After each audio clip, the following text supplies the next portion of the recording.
هنا عندنا الثوم خليناه هسه قاعد تنهرس باعو هاي الطريقة. هنا عندنا المعجون خليناه 3 خواشي كبار دبل فيهم مي هيك تنحمس.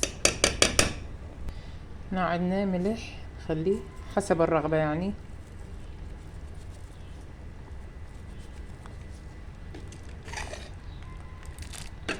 هاي الطريقة.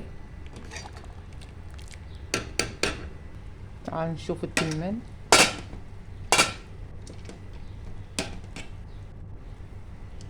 همه بهاي الطريقة.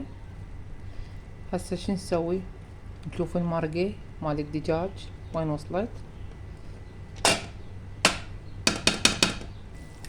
هاي المرقة صراحة نطفيها نقلي الدجاج.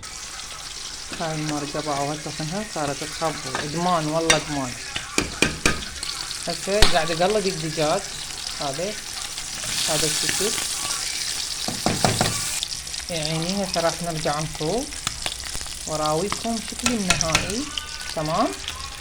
احلى صينية مندي وسهمكم العافية. هاي حضرناها شوفوا بعد على ويش الصيني هذا بالدجاج. تمام.